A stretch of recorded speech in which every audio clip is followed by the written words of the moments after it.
Magandang araw po sa inyong lahat mga kababayan at welcome back dito po sa ating munting channel Pinas News Review, kung saan re-reviewin po natin ang mga mahalagang balita dito sa Pilipinas.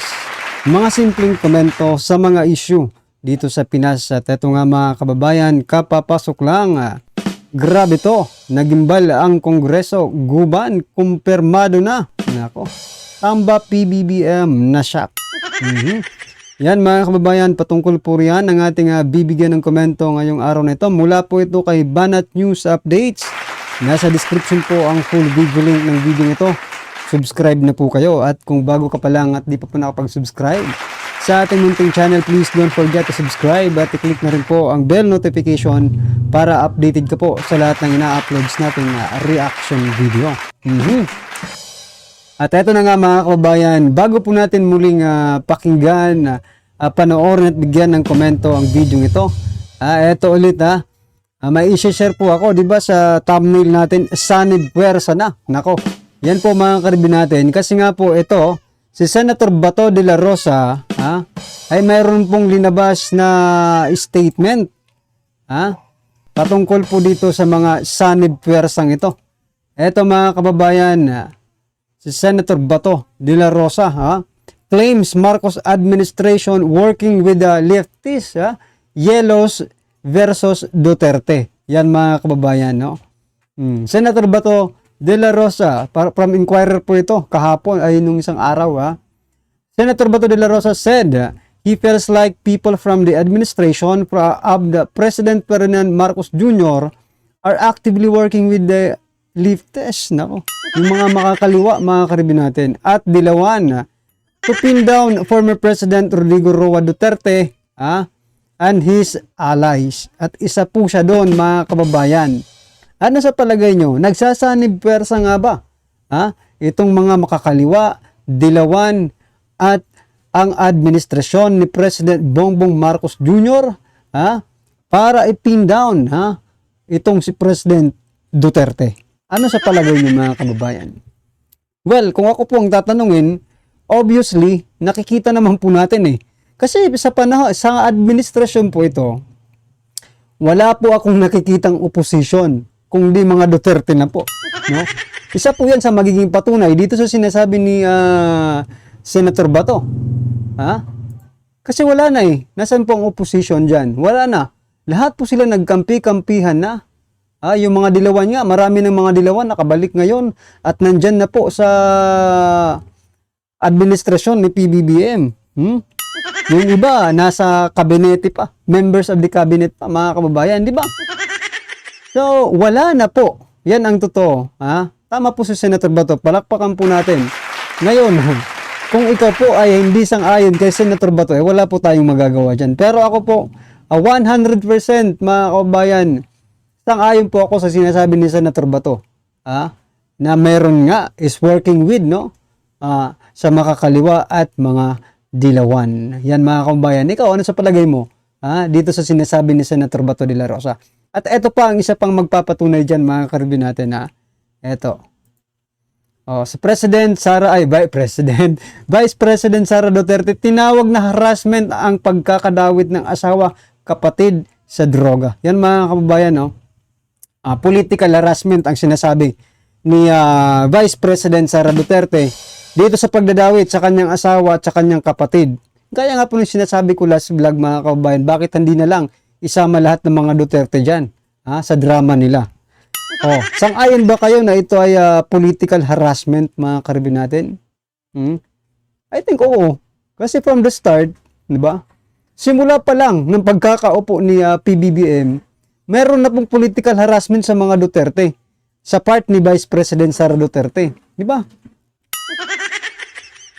Makikita po natin yan sa Kongreso. Sa Kongreso po nagsisimula ang lahat, mga kababayan.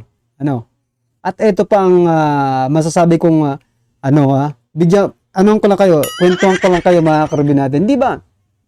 Nung panahon ni PRRD, nakakapagsalita pa rin, binibigyan pa rin ng Senado, ng Kamara, ng House of Representatives, ng oras, ng pagkakataon na maimbestigahan yung mga against sa administrasyon. Diyan po lumabas sila Matobato, Las Cañas, di ba? Sila po yung mga testigo against dito kay PRRD. At binigyan po nila ng oras, pagkakataon na makapagsalita.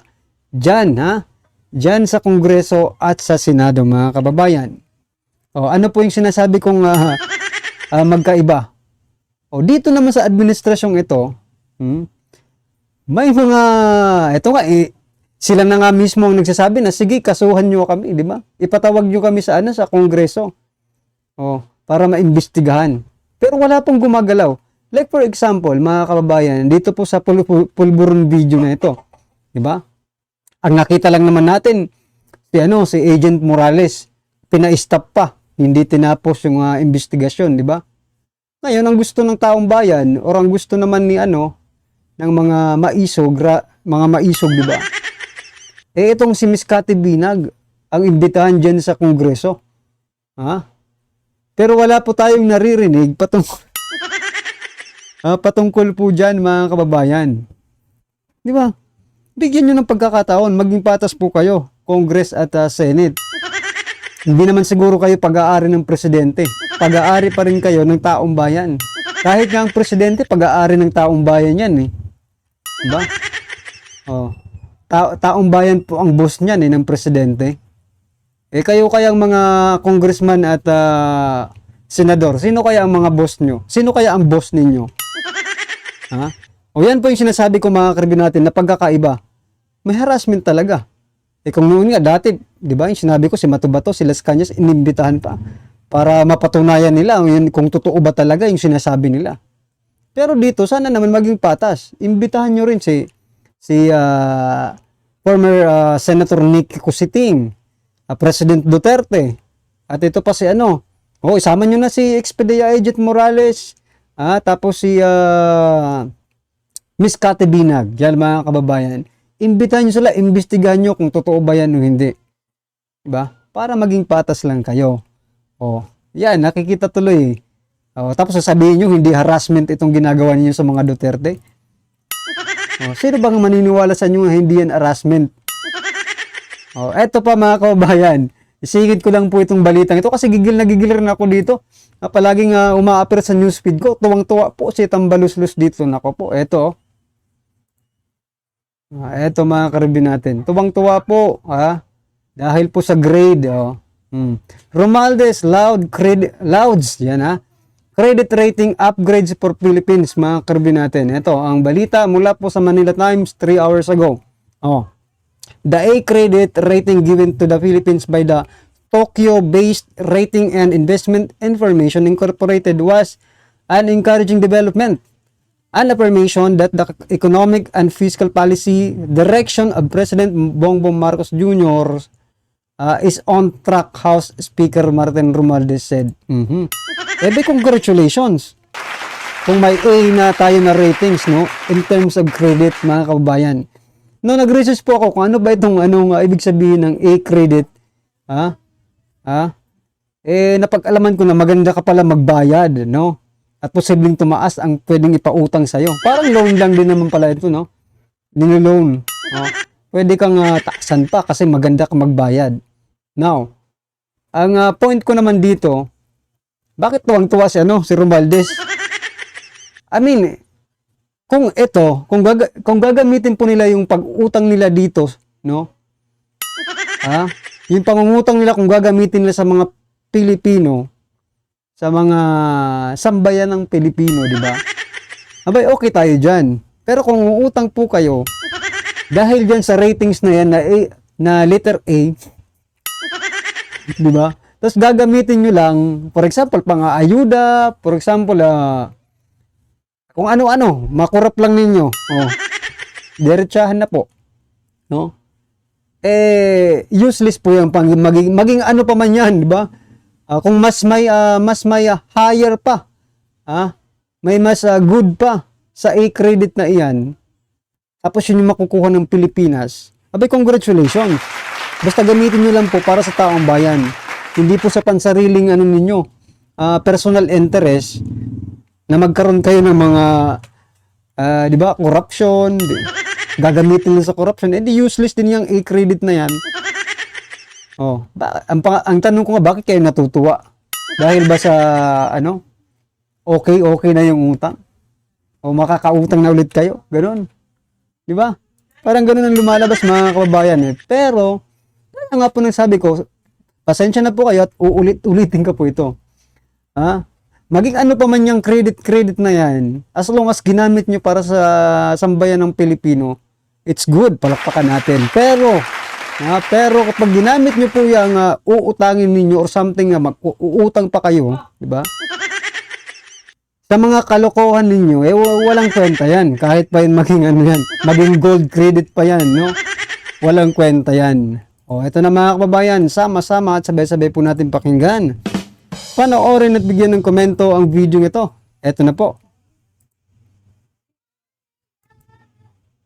Pag-uusapan natin ngayon, ito po, no? Ngayon lang po ako nakakita, no? Diyan sa Kongreso. Ngayon lang po ako nakakita na ang star witness ninyo ay hindi Alam nyo, lahat ng star witness, kasama. Kasama kami, si Losada, kasama siya ron sa nag-golf. Yung anak ni De Venecia, di ba? Yan yung mga star witness eh. Kasama sila ron.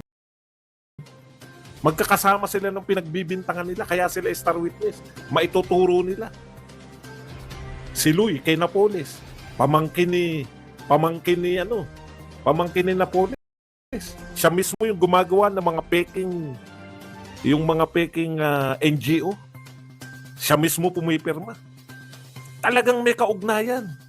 Lahat ng kilala natin ng mga star witness, may ugnayan dun sa pinagbibintangan nila. Ni isa wala nagtanong, nakaharap mo ba to? Magkakasama ba kayo ni Pulong Duterte? Parang tinanggap na lang nila lahat eh. Ang tinanong lang, bakit ngayon mo lang sinasabi? Kasi po, naging malaya na tayo ngayon na makapagpahayag. Kung ako congressman dyan, tatanong ko, nagkita na ba kayo ni Pulong? Saan kayo nag-meeting? Sige, bigay mo yung mga circumstansya niya na pinag-meetingan nyo yan. Ang witness niya eh, may nagsabi sa akin. Ano yung sinabi sa'yo? May nagsabi sa akin na yan daw kay Pulong, kay Mans Castro at kay Kasi mga kababayan, ang lalabas na naman po dito, no? Magiging judges na naman po itong mga, kongresista ba ang nag-imbestiga dito? O Senado na. Hindi ko kasi pinapanood din, nabubisit ako dyan kay Guban. Di ba? Magiging hukom na naman po sila. Di ba? Dahil nga po ang purpose nila dito, hindi talaga i-justify, mga kababayan, kung disiraan lang po talaga ang mga Duterte. Kasi kung talagang gusto nilang kung baga maglabas sila ng mga ebidensya, 'di ba? Na ikaw magkasama kayo, nag-usap talaga kayo, recordings kung meron man, 'di ba? Yan dapat ang nilalabas ninyo diyan. Kasi sabagay hindi naman kayo korte.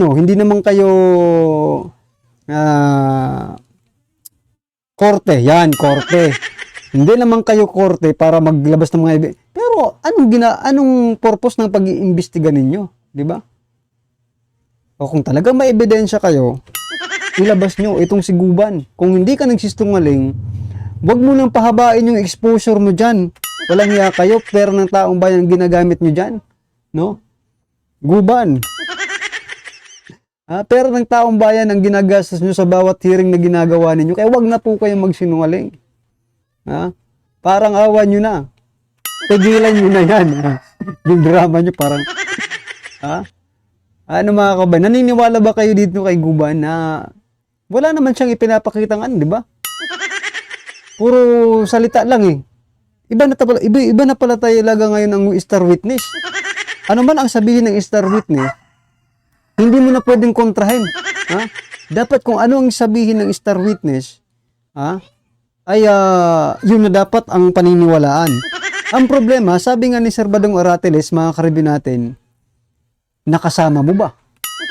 Kasi kapag sinabi kasing star witness, you are part of the organization na inaakusahan mo.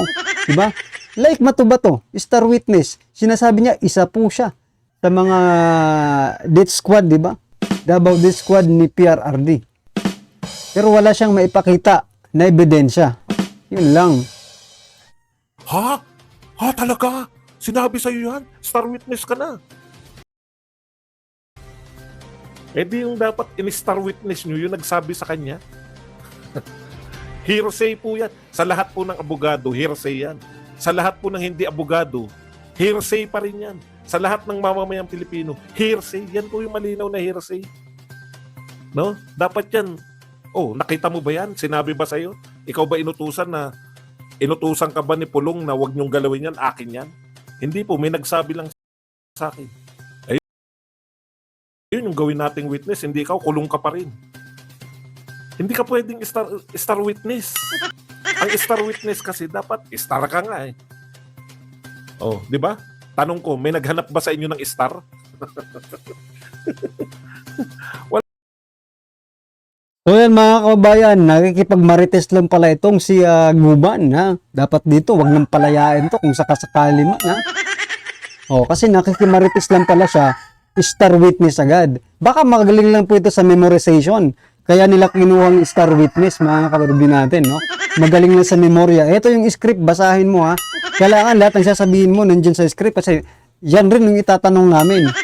Oh, kailangan practicein mo yan. Magaling ka naman sa pagmemorya. O, eto yung script para sa'yo.